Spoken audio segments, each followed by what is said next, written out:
어떤 사람이 교회 처음 와가지고 깜짝 놀랐다고 합니다.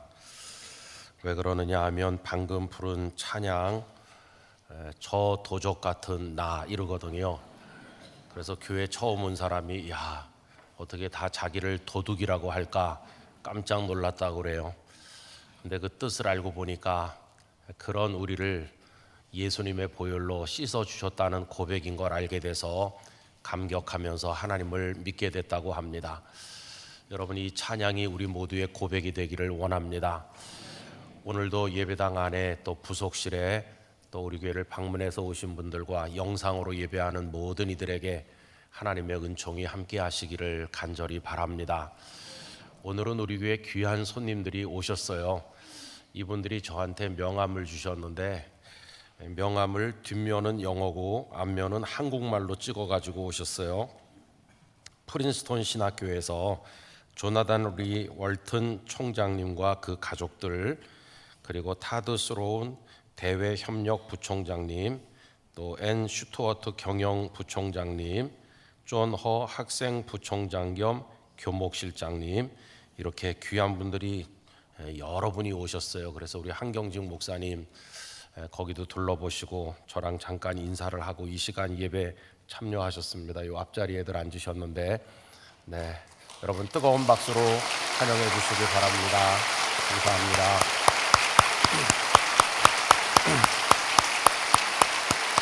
네, 감사합니다. 그 맨 앞줄이 총장님과 그 따님, 아드님, 사모님 이렇게 그 옆에가 사모님이시고 네 식구가 오셨어요. 근데 오래 체류하지 않으시고 한 주간만 계시는데 오늘 우리 교회 예배 오셨고 또 쉬다 가시는 것도 아니고 또 어디 가셔서 또 세미나도 하시고 그렇게 하신다고 합니다. 한경직 목사님께서 공부하신 학교이기도 하고 또 우리 한국 교회와는 관계가 깊은 학교입니다. 여러분들이 프린스턴 신학교를 위해서 많이 기도해 주시기를 부탁드립니다. 오늘 제가 왜 욥기 본문을 읽었는지 아십니까? 오이 코스를 하시는 분은 아실 거고 안 하시는 분은 잘 모르실 것 같아요. 요즘에 오이 코스 성경 읽기가 욥기입니다. 욥기. 그래서 이제 그 중에 한 부분을 읽었는데, 여러분 욥기를 연극으로 만들어서 무대에 올린다고 하면 우리 성도님들은 어떤 배역을 맡고 싶으십니까? 나는 원래 주인공 체질이다. 그런 분들은 욥이 되셔야 하는 거죠. 연극 무대에서나마 고난을 겪으셔야 되는 거죠.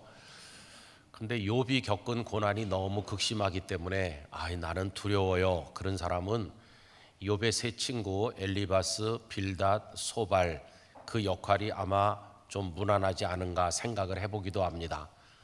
근데 어떤 분은 나중에 저돌적으로 등장한 젊은 사람 엘리후가 되어보고 싶은 분도 있을 거예요.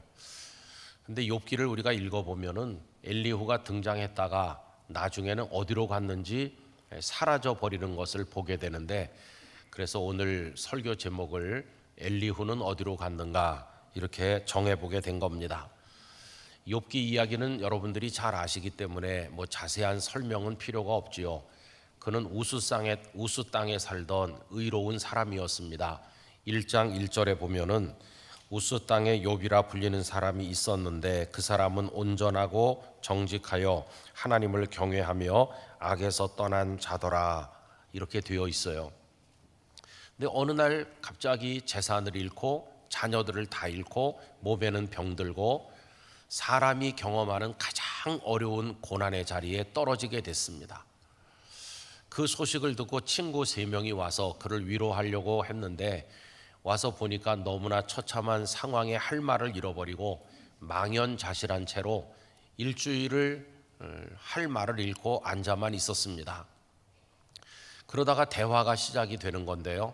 욥기 3장은 욥이 자신이 태어난 날을 저주하면서 차라리 태어나지 않았으면 하는 독백 같은 이야기가 3장에 나오고, 4장부터 31장까지는 욥의 세 친구가 한마디씩 하면 또 욥이 각기 그에 대해서 응답하는 형식으로 세 바퀴의 대화가 길게 이어지고, 그 다음 맨 마지막에 욥이 말씀하는 것으로 31장의 끝이 납니다. 그런데 참 이상한 것은 욥의 친구들이 욥을 위로하러 온 건데 말을 많이 하면 할수록 위로가 된 것이 아니라 욥의 마음에 더 많은 상처기를 남겼고 또 그들은 욥에 대해서 실망하게 되었습니다. 그들의 논지는 이렇습니다. 욥, 우리 사랑하는 친구, 네가 열심히 하나님 앞에서 의롭게 살려고 노력한 걸 모르는 건 아닌데 네가 이렇게 된 것은 숨겨진 악이 있기 때문이 아니겠는가. 그러니 하나님 앞에 겸손하게 회개하고 살려달라고 하는 게 어떻겠느냐. 이게 욥의 친구들이 일관되게 얘기한 논지입니다. 이에 대해서 욥은 항변하기를 내가 다른 사람보다 의롭게 살려고 노력했고 부정한 일을 하지 않으려고 애를 썼는데 어떻게 내게 이런 고난이 다가왔는지 나는 억울하기가 짝이 없다. 하나님께서 나를 이렇게 대하시다니 너무나 마음이 아프다. 그러면서 너희들은 나를 위로하러 왔다고 하면서 내 아픈 곳을 계속 찔러대니 위로는커녕 상처가 더 깊어지고 너희는 내게 쓸모없는 의원과도 같구나. 이러면서 양쪽의 대화가 평행선을 긋다 보니까 나중에는 더 할 말이 없어지게 된 것이고 31장으로 이야기가 끝나게 됐습니다. 이제 그렇게 되었을 때 처음부터 그 대화를 경청하고 있었던 엘리후라고 하는 한 젊은 사람이 나서면서 이제는 나도 말해보겠습니다 하면서 엘리후의 이야기가 32장부터 37장까지 이어지죠. 그런데 그 앞에 대화와 다른 점은 그 앞에는 엘리바스가 한마디 하면 욥이 그거에 대해서 대응하고 이렇게 했는데 이 엘리후는 혼자서 6장이나 되는 긴 이야기를 하고 욥은 한마디도 그에 대해서 말하지 않습니다. 여러분이 엘리후는 그때까지 왜 가만히 있었으며 또 왜 나서서 말하게 되는 것일까요? 그는 욥과 친구들의 대화를 들으면서 화가 났습니다. 그래서 그는 화를 내면서 등장하고 있죠. 오늘 본문 2절과 3절을 보시면 람 족속 부스 사람 바라겔의 아들 엘리후가 화를 내니 그가 욥에게 화를 내면 욥이 하나님보다 자기가 의롭다 하며 또 세 친구에게 화를 내면 그들이 능히 대답하지 못하면서도 욥을 정죄함이라. 그리고 자신이 지금까지 참고 있었던 이유는 나이가 적기 때문이라고 얘기합니다. 4절 이후를 보시면 엘리후는 그들의 나이가 자기보다 여러 해 위임으로 욥에게 말하기를 참고 있다가 세 사람의 입에 대답이 없음을 보고 화를 내니라. 부스 사람 바라겔의 아들 엘리후가 대답하여 이르되 나는 연소하고 당신들은 연로함으로 뒷전에서 나의 의견을 감히 내놓지 못하였노라. 그런데 왜 이제 말을 시작하는 겁니까?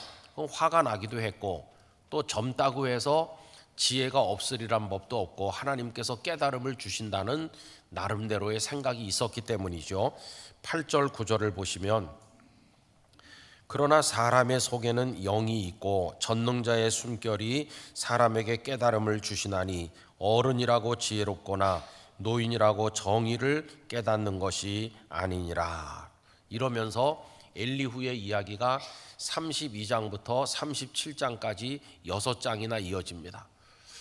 욥의 친구들은 그렇게 길게 말하지 않았어요. 한 사람이 말한 게 한 장, 그 다음에 또 있다 한 장, 또 있다 한 장. 이래서 엘리바스도 3장, 나머지 친구들도 각기 우리말 성경으로 3장씩 말한 걸로 돼 있는데 이 엘리후는 계속해서 6장이나 되는 긴 이야기를 말씀을 한 것이죠.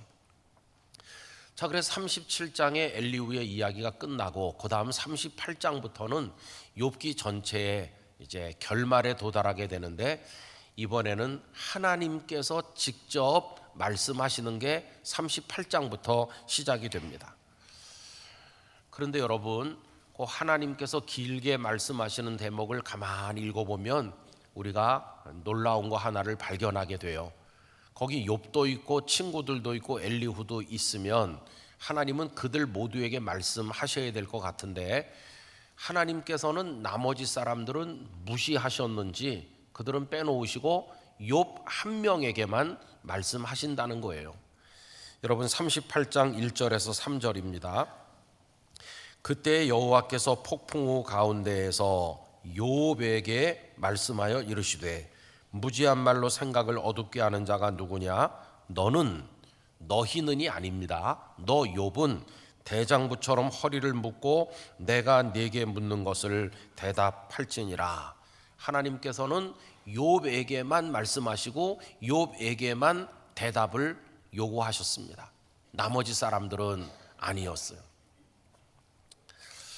그럼 여러분, 하나님께서 왜 욥에게만 말씀하셨나 하는 걸 조금 이따 살펴봐야 되는데, 이렇게 욥에게만 말씀하신 하나님께서 욥 이외의 사람들에게 관심을 보이신 것은 말씀이 다 끝난 다음에 42장에 와서 욥의 세 친구들에게 잠깐 말씀하셨을 그때뿐입니다. 뭐라고 하셨느냐 하면은 너희들이 말한 것은 옳지 못하다. 너희들이 회개해야 되는데 너희들이 직접 나한테 하는 게 아니라 재물을 가지고 욥에게 가서 욥이 너희를 위해서 내게 기도하면 내가 욥의 기도를 받겠다 하는 식의 이야기를 하셔요. 그 말씀이 42장 7절 이하입니다. 여호와께서 욥에게 이 말씀을 하신 후에 여호와께서 대만 사람 엘리바스에게 이르시되 내가 너와 네 두 친구에게 노하나니 이는 너희가 나를 가리켜 말한 것이 내 종 욥의 말같이 옳지 못함이니라. 그런즉 너희는 수소 7과 순양 7을 가지고 내 종 욥에게 가서 너희를 위하여 번제를 드리라. 내 종 욥이 너희를 위하여 기도할 것인즉 내가 그를 기쁘게 받으리라. 너희가 우매한 만큼 너희에게 갚지 아니하리라. 이는 너희가 나를 가리켜 말한 것이 내 종 욥의 말같이 옳지 못함이라. 이에 대만 사람 엘리바스와 수아 사람 빌닷과 나아마 사람 소발이 가서 여호와께서 자기들에게 명령하신 대로 행하니라. 여호와께서 욥을 기쁘게 받으셨더라.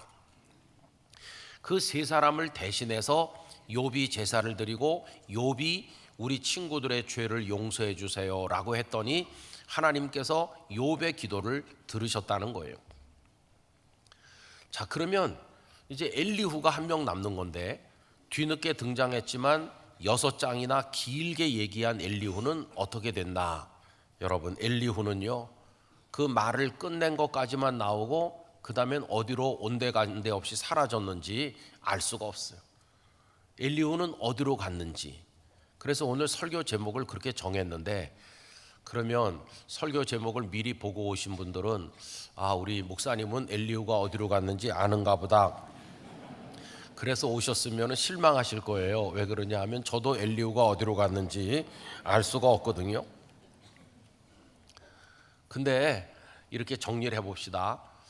욥기에 등장하는 주요 인물들을 보면은 여러 종류가 있는데 제일 먼저 등장해서 제일 마지막까지 하나님 앞에서 나타나고 있는 분이 누구세요? 욥이죠. 욥. 욥의 친구들은 언제부터 나오냐 하면 욥이 극심한 고난을 당하고 있다는 소식을 들어서 그들이 왔을 그때부터 등장해 가지고 쭉 나오다가 한동안은 이제 등장하지 않다가 맨 끝에 가서 욥이 대신해서 그들을 위해 기도하는 그때 잠깐 이제 언급되는 것뿐이죠. 그럼 엘리후는 어떻습니까? 엘리후는 방금 말씀드린 것처럼 나중에 뒤늦게 등장해서 많은 이야기를 했으나 그 다음엔 아예 사라져버려서 등장하지 않는 그 사람이 엘리후인 것이죠. 여러분, 이런 모습이 우리 인생이라고 한다면 이렇게 말할 수 있죠. 어떤 종류의 인생을 살아야 될 것인가 라고 생각할 때 하나님 앞에서 태어나는 그 순간부터 영원하신 하나님의 품에 안기는 생의 마지막까지 하나님의 사랑을 받으며 하나님을 높이면서 하나님 앞에 살아가는 사람이 돼야 될 게 아니겠어요? 중간에 온데간데 없이 사라지는 인생은 하나님 앞에서 너무도 초라하다 생각이 들기 때문에 저는 오늘 3부에 예배하는 모든 분들이 하나님 앞에서 처음부터 마지막까지 하나님의 사랑도 받고 때로는 꾸지람도 받더라도 하나님 앞에 머물러 살아가는 그런 인생을 사시게 되기를 간절히 축원하는 것입니다. 자, 그러면 이제 조금 더 얘기를 심화시켜서 왜 하나님께서 말씀하실 때 욥만을 대상으로 그에게만 말씀하시는 것일까? 왜 욥만 이렇게 다른 사람보다 우대하셔서 말씀하시는 것일까? 이걸 이제 생각을 해보려고 합니다. 그 전에 먼저 생각할 것은 욥기를 읽는 마음에 관한 것입니다. 여러분, 이 욥기는 기독교인들만 읽는 게 아닙니다. 많은 일반인들도 욥기 속에 심오한 뭔가가 있다고 그래서 관심 있게 읽는 사람들이 많이 있습니다. 그럼 어떤 마음으로 욥기를 펼치느냐 하면 그 속에 인생이 들어있다고 생각하면서 욥기를 읽는 거죠. 인생이 무엇인가 하는 것을 알려주는 책이다. 또 어떤 사람은 인생 속에 누구에게나 다 있는 눈물과 탄식, 그 깊은 고난, 그게 뭔지를 알려주는 가르침이 욥기에 있다고 생각하면서 욥기를 읽는 것이죠. 그래서 인생이 무엇이며 고난이 무엇인가를 알기 위해서 욥기를 읽다 보면 거기 지금 고난당하는 욥이 등장하고 그거를 두고 얘기하는 그 주변 사람들이 등장하지 않습니까? 근데 그 주변 사람들이 하는 말의 논조가 어떠냐 하면 욥에게 뭔가 죄악이 있기 때문에 하나님께서 벌을 주시는 거다. 이런 권선징악적인 논리가 그 배후에 깔려 있지 않습니까? 선한 사람은 상을 받는 것이고 악하게 산 사람은 진노를 받는 거다. 이런 틀이 거기 하나 작용하고 있어요. 엘리후가 길게 이야기한 것도 약간 관점이 다르긴 하지만 그 권선징악적인 틀 안에 있기는 매일반이라고 할 수 있어요. 자, 이런 권선징악적인 틀을 가지고 읽다 보면 우리도 모르는 사이에 욥과 욥의 친구들의 말 속에서 어떤 얘기가 더 옳은 얘기인가를 자꾸 비교하게 돼요. 욥이 하는 말이 옳은지, 욥의 친구들이 하는 말이 옳은지, 엘리후가 하는 말이 더 바른 말인지 이렇게 비교를 하는 그런 마음을 우리도 모르게 가지게 되는 거죠. 그러다 보면 그게 상대적인 것이 됩니다. 사람들끼리 하는 얘기니까. 그래서 그런 눈으로 욥기를 읽으면은 어떤 사람을 다른 사람들의 시선 앞에 놓게 되는 것이죠. 욥은 계속해서 친구들의 눈앞에 있는 자기 모습을 변호했습니다. 너희들이 볼 때 내가 그렇게 형편없어 보이느냐? 나는 적어도 너희들 앞에서 부끄럽게 살진 않았다. 사람들 앞에 있는 나의 모습을 변호하게 되는 거죠. 또 반대로 욥의 친구들은 자기들 앞에 있는 욥을 비판하기도 하고 책망하기도 하는 거죠. 사람 앞에 있는 어떤 다른 한 사람이 되는 겁니다. 근데 여러분, 욥기를 깊이 쭉 읽어보면 욥기는 우리를 사람들 앞에 세우려고 하지 않아요. 욥기를 깊이 읽고 묵상하다 보면 이 말씀은 우리를 다른 사람들의 시선 앞에다 세우는 게 아니로구나 하는 걸 알게 돼요. 그러면 욥기는 우리를 어떻게 하는 것일까요? 우리를 하나님 앞에 서게 만들어 줍니다. 그게 욥기의 아주 중요한 주제예요. 그래서 우리 자신을 하나님 앞에 세우는 겁니다. 우리 자신이 다른 사람들의 시선 앞에 있었을 때는 변명할 수 있어요. 내가 너희들보다 못한 게 뭐냐? 오히려 내가 더 의롭게 살았다. 너희는 나에게 그런 말을 할 자격이 없어. 뭐 이런 식으로 계속 우리를 변명하게 돼요. 그런데 절대자이시며 절대선이신 하나님 앞에 서게 되면 완전히 달라지는 거죠. 그분 앞에 서면 아무리 자기 의를 주장하던 사람도 할 말이 없어지고 마는 거예요. 하나님이 너무 온전하신 분이시기 때문에 그 앞에 가면 추하기 짝이 없는 자신의 모습을 보면서 부끄러움을 느낄 수밖에 없어서 회개밖에 할 게 없다는 사실을 알게 되는 거죠. 그렇게 자기 변호를 계속해서 하던 욥도 하나님 앞에 서는 순간 할 말을 잃었어요. 여러분, 욥이 하나님의 말씀을 듣지 않습니까? 그에게만 계속 말씀하시는데 뭐라고 말씀하시느냐 하면은 너 한번 말해봐라. 내가 세상을 창조할 때 너는 도대체 어디 있었느냐? 내가 땅의 기초를 어떻게 놓았는지 네가 알긴 하느냐. 그러면서 당신의 완전함에 비해서 불완전한 욥의 모습, 당신의 영원성에 비해서 시간의 제약 속에 있는 욥의 한계를 계속 말씀하시는 거예요. 그래서 욥은 자신이 하나님 앞에 있다는 것을 깨닫게 돼요. 지금까지는 친구들 앞에서 자신을 변호했는데 그건 중요한 게 아니고 하나님 앞에서 나는 어떤 존재인가, 거기에 눈길이 가게 되니까 큰 부끄러움을 느꼈어요. 지금까지 말했던 걸 다 취소하고 싶은 마음으로 하나님 앞에 엎드립니다. 그게 42장 5절과 6절인데요. 내가 주께 대하여 귀로 듣기만 하였사오나, 귀로 듣기만 하였다는 것은 하나님을 명확하게 인식하지 못한 그런 모습을 말하는 거죠. 이제는 눈으로 주를 배움나이다. 이제는 당신 앞에 제가 있음을 명확히 깨닫게 되었습니다. 당신 앞에 이제 섰습니다. 그런 뜻이겠죠. 6절, 그러므로 당신 앞에 서고 보니까 부끄러움밖에 없어서 내가 그동안 했던 모든 말과 저의 부끄러움을 스스로 취소하고 싶습니다. 거두어 드리고 티끌과 재 가운데서 회개하나이다. 이렇게 욥이 엎드려 고백하게 된 겁니다. 그래서 여러분, 욥기를 깊이 기도하는 마음으로 읽어보면은 시작할 때는 인간이 무엇인가, 고난이 무엇인가, 이런 거를 알고 싶은 마음으로 시작을 했지만 마지막에 욥기를 마지막 장까지 읽고 나면은 욥기는 하나님이 어떤 분이신가를 가르쳐주는 책임을 깨닫게 되는 것이, 그래서 욥기는 인간론으로부터 시작을 해서 신론으로 마무리되는 책이라고 이야기할 수도 있겠습니다. 하나님을 가르쳐준다 하는 겁니다.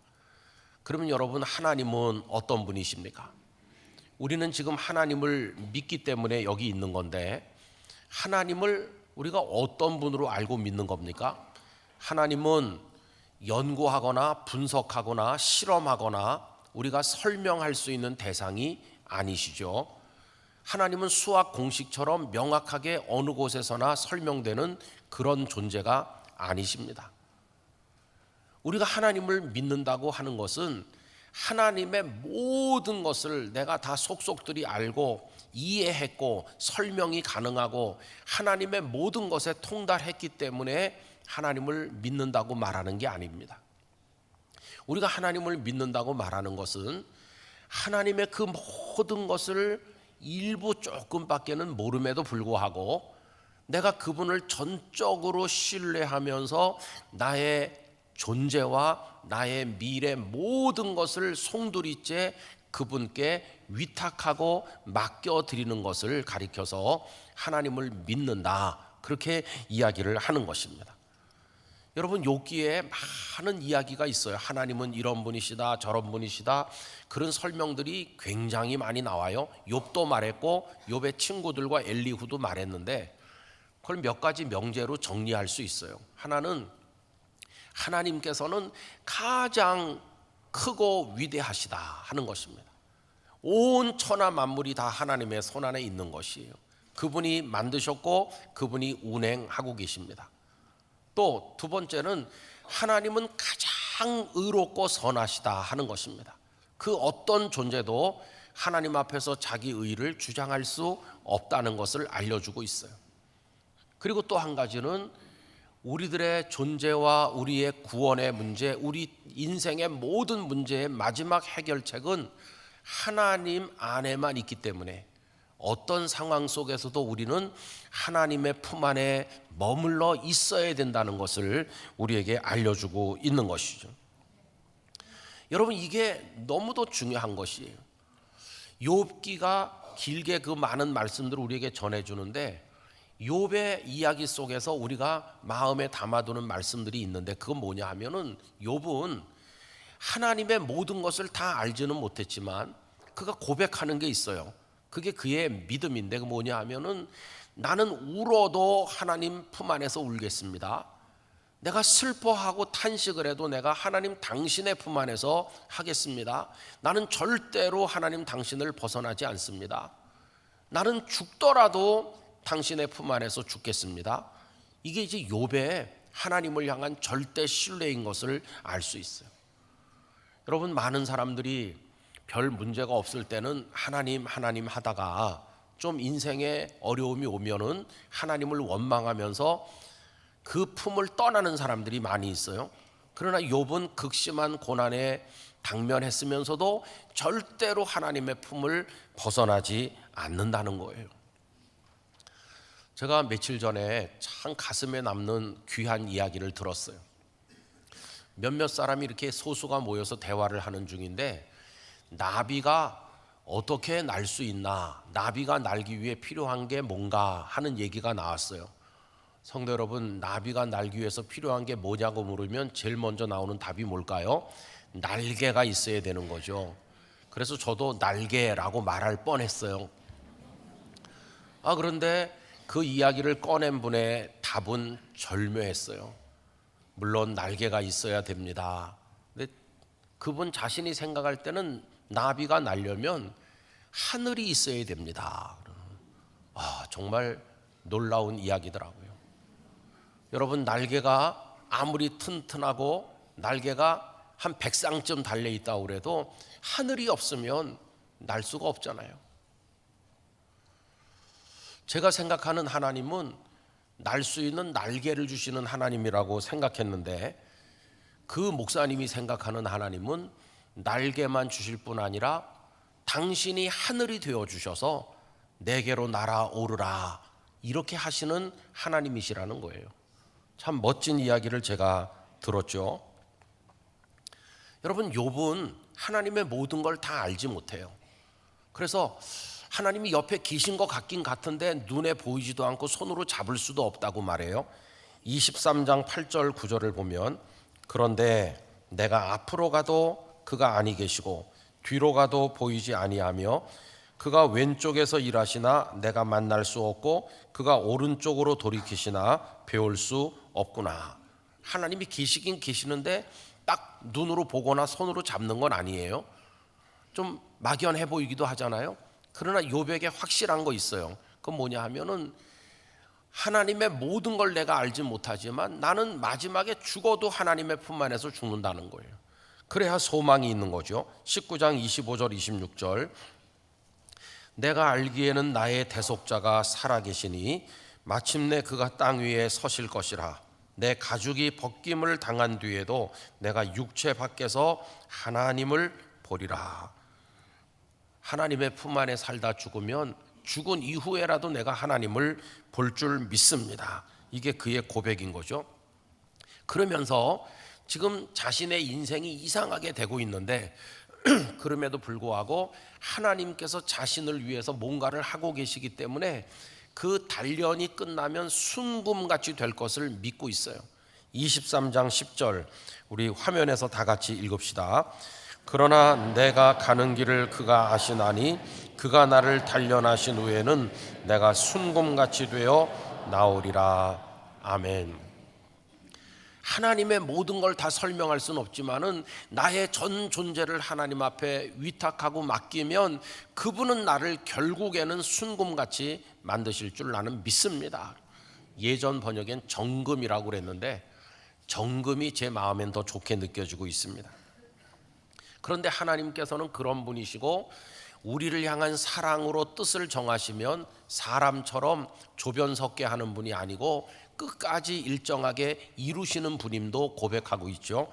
23장 13절 14절 그는 뜻이 일정하시니 누가 능히 돌이키랴. 그의 마음에 하고자 하시는 것이면 그것을 행하시나니. 14절 다 같이 읽읍시다. 그런즉 내게 작정하신 것을 이루실 것이라. 이런 일이 그에게 많이 있느니라. 아멘. 하나님께서는 나도 모르는 사이에 나를 위해서 많은 작정, 계획을 가지고 계시고 그걸 반드시 이루실 줄 믿습니다. 하나님은 그런 분인 줄 나는 믿고 있습니다. 우리 성도님들을 향한 하나님의 계획이 있는 줄 믿습니다. 하나님께서는 그 계획도 이루어 주실 줄로 믿는 것입니다. 자, 그래서 욥기를 읽어보면요, 욥도 그렇고 그의 친구들도 그렇고 엘리후도 그렇고 말을 많이 해요. 하나님은 이런 하나님이시다, 저런 하나님이시다, 그런데 왜 너는 이렇게 하느냐, 뭐 그런 얘기들을 계속해서 하고 있어요. 특히 엘리후는 하나님에 관해서 통달이라도 한 것처럼 많은 말을 하고 있는 걸 우리가 읽어볼 수 있습니다. 그런데 하나님에 관한 많은 말이 그게 뭐 중요한가요? 하나님께서 욥을 더 이렇게 존중해 주시는 이유가 뭘까요? 여러분 유심히 읽어보시면 다른 사람들은 하나님에 대한 전문가인 것처럼 말을 많이 했으나 자신들의 존재를 하나님께 맡기는 고백의 차원이 없다는 것을 알게 돼요. 그러나 욥은 시간이 없어서 많은 군데를 읽지 못했지만은 방금 읽은 몇 군데에서 알 수 있는 것처럼 자신을 하나님께 맡기는 거예요. 하나님 나를 위해서 뭔가 하실 줄 믿습니다. 내가 순금같이 될 줄 믿습니다. 내가 죽더라도 하나님의 품 안에서 죽고 싶습니다. 이런 자기 신앙으로 자신을 하나님께 맡기는 그런 고백이 욥에게는 있다는 것을 알 수 있어요. 그래서 하나님은 우리에게 뭘 요구하시는지 답이 나오잖아요. 하나님은 우리가 하나님을 설명하기를 원하지 않으시고 하나님을 믿기를 원하시는 거예요. 나를 믿어라. 그리고 나에게 너를 맡겨라. 이게 하나님께서 원하시는 거예요. 우리는 모르는 게 많습니다. 왜 인생이 그렇게 불행이 많은 것인지, 왜 눈물 없는 인생이 없는 것인지, 왜 하필이면 나에게 그런 실패가 찾아오고 어려운 병이 찾아오는 것인지, 그리고 내가 그렇게 사랑하는 사람을 왜 일찍 데려가는 것인지, 그리고 언젠가 나도 세상을 떠날 텐데 왜 인생에는 끝이 있어야 되는 것인지, 그리고 왜 우리나라는 세계 유일의 분단 국가로 남북이 갈려서 고통받아야 되는지, 왜 우리 정치하는 사람들은 좀 더 못하는 것인지, 왜 세상 사람들은 그렇게 욕심이 많아서 전쟁을 멈추지 못하나, 왜 이 땅의 사람들은 그렇게 퇴폐적인 향락을 따라 마약을 추구하고 창조 질서에 위배되는 일들을 그렇게 많이 하고 있나. 뭐 이런 왜라고 묻고 싶은 질문이 한두 가지가 아니에요. 또 요 근간에 들어서는 왜 이렇게 자연재해가 많이 일어나서 세상을 힘들게 하지, 그런 의문점도 우리 가지고 있어요. 여러분, 이렇게 무수하게 일어나는 왜라고 하는 질문에 대해서 답이 있는 것 같기도 해요. 자연재해에 대해서는 기상 전문가가 나와서 설명하고, 또 전쟁이니 뭐 이런 데 대해서는 국제정치학, 군사학을 하는 사람들이 또 설명하기도 하고, 왜 병에 걸리는지는 또 의사들이 설명하시기도 하고, 또 뭐 인생은 왜 이런가에 대해서는 철학자들이 뭐 설명을 해요. 그분들이 많이 이야기를 해요. 근데 그분들은 욥기와 비교해서 말하면 욥의 친구들이거나 엘리후처럼 등장할 뿐이지 그 이야기 속에 구원이나 회복이나 해결은 없다는 것을 깨닫게 돼요. 여러분, 우리는 왜 이렇게 어려움을 겪는 것일까요? 왜 우리는 이렇게 연약한가? 우리가 인간이기 때문이에요. 왜 우리는 모르는 게 많을까? 인간이니까 모르는 거예요. 왜 우리는 그걸 해결하지 못하고 거기서 벗어나지 못하고 구원받지 못하는 것일까? 그러니까 우리는 인간인 거죠. 그러면 질문을 바꿔서 왜 그분은 하나님이신가? 그분은 모든 걸 알고 계시니까 하나님이시죠. 그분은 왜 우리의 하나님이신가? 그분은 우리를 구원하시니까 하나님이시죠. 그래서 그분은 하나님이시고 우리는 인생으로 그분 앞에 서 있는 것입니다. 그러면 연약하고 모르고 스스로를 구원할 수 없는 인생들이 하나님 앞에서 할 수 있는 일이 뭐겠어요? 하나님, 제가 당신을 한번 설명해 볼까요? 이런 게 필요할까요? 엘리후가 되거나 욥의 친구가 되는 게 뭐 별 의미가 있을까요? 아무 의미가 없어요. 하나님 앞에서 우리가 할 수 있는 것은 욥처럼 우리 자신을 하나님 앞에 맡기는 것입니다. 전적으로 하나님을 신뢰하면서 하나님의 위대하심, 하나님의 그 사랑, 변치 않는 하나님의 뜻, 우리를 향한 하나님의 계획을 신뢰하면서 하나님께 우리 인생 모든 것을 맡겨드리는 것만이 우리가 할 수 있는 일이라고 하는 것입니다. 그래서 욥기는 우리에게 하나님을 보여주면서도 하나님을 설명해 보라고 요구하는 책이 아니라 너도 욥이 되어서 너를 내게 맡겨라, 이거를 말씀하시는 게 결국 욥기인 것이.